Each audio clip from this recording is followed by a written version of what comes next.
Olivia qui répond « Balance ton livre ». Oui, mais en douceur, comme elle sait le faire. Le premier livre à balancer dans l'oreille de nos amis téléspectateurs, c'est une histoire de chat, c'est ça? Oui, un chat à Venise, plus un chat, signé par deux personnes que j'aime énormément. Nicolas Vial, dessinateur de presse pendant 20 ans, et toujours aujourd'hui, on l'a beaucoup vu dans Le Monde, peintre de la marine. Il a une grande exposition au musée de la marine, magnifique. Il a un trait à la fois très poétique et très puissant, et c'est l'homme qui dessine le mieux les chats du monde. Il sait dessiner leur expression, leurs poils qui se hérissent. Leur élégance aussi. Leur élégance. Ouais. Un génie du chat. Deuxième personne vraiment formidable, Didier Decoing. Lui est président des écrivains de la marine. Il a été le patron de la fiction, d'ailleurs, sur France 2.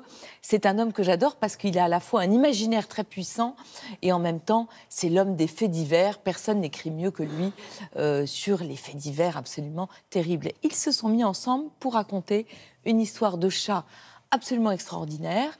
On est à Venise, que Nicolas Vial connaît comme sa poche. Et c'est pas la Venise des touristes. C'est vraiment la Venise des arrière-cours, des palais abandonnés, des îles qu'on ne connaît pas. Et on va découvrir la ville qu'on adore au travers d'une histoire de chat. C'est un chat qui conduit un Riva.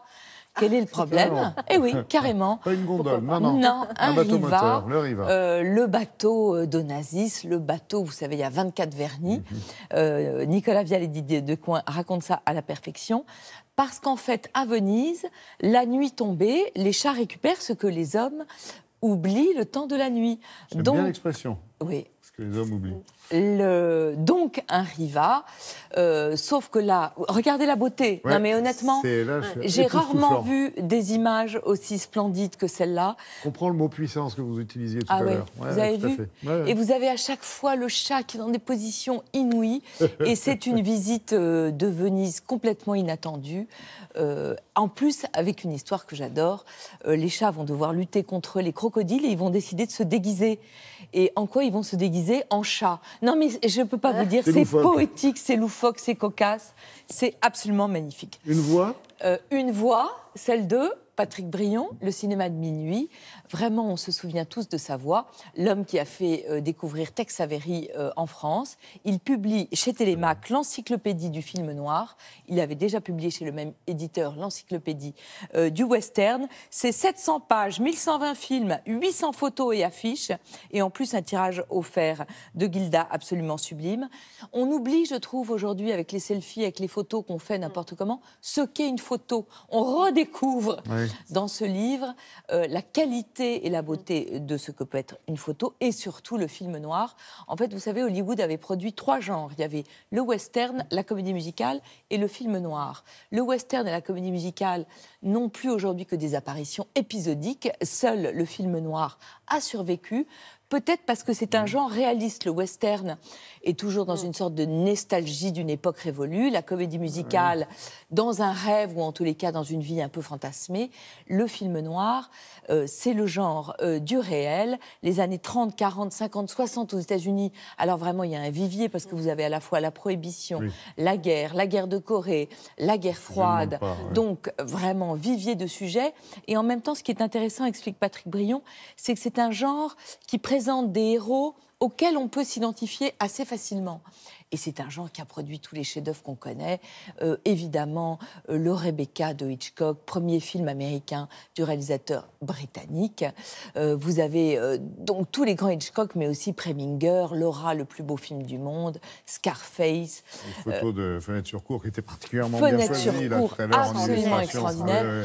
C'est un livre vraiment qu'on peut feuilleter pendant des heures. Et je trouve que c'est un livre qui dit la suprématie du papier sur Internet. Et pour finir... Des confidences. Des confidences de Darius Khondji. Alors, on ne le connaît pas forcément. C'est le plus grand, sans doute, chef opérateur, directeur de la photo d'aujourd'hui. Il est iranien, il est né en 1955. C'était le 10e enfant d'une famille nombreuse. Après, la famille est partie à Rome, puis à Paris. Je vais vous dire quelques films qu'il a éclairés et vous allez voir que c'est vraiment du lourd.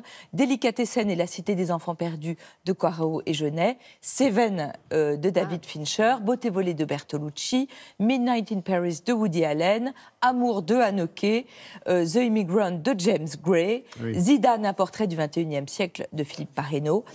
C'est vraiment un réalisateur dingue. Et vous savez, en France, il y a une tradition qui est qu'il n'y en a que pour le réalisateur, metteur en scène, qu'on ne parle pas de l'équipe technique. Alors Darius Khondji, il dit...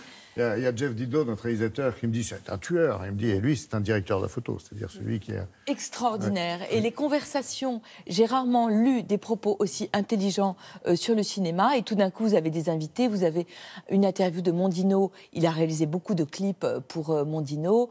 Vous avez Woody Allen, tout d'un coup, qui arrive. Vous avez Isabelle Huppert qui explique divinement bien ce que c'est que d'être éclairé au cinéma. C'est un livre grandiose. C'est Synecdoche, qui avait déjà publié d'ailleurs des conversations avec James Gray. Et celui-là, mettez-le dans les chaussures de votre mari, de votre frère, de votre sœur. Vous croyez que ça va rentrer? Il faut des grandes chaussures. Quand on s'appelle Darius, tout. on est forcément un roi de la photo et on a un regard perçant. Alors écoutez, je me tais, je m'en vais parce que je ne dirai rien de mieux que cette phrase définitive et subtile. Désolé, je ne voulais pas vous interrompre. J'ai fini. Merci beaucoup, Olivia.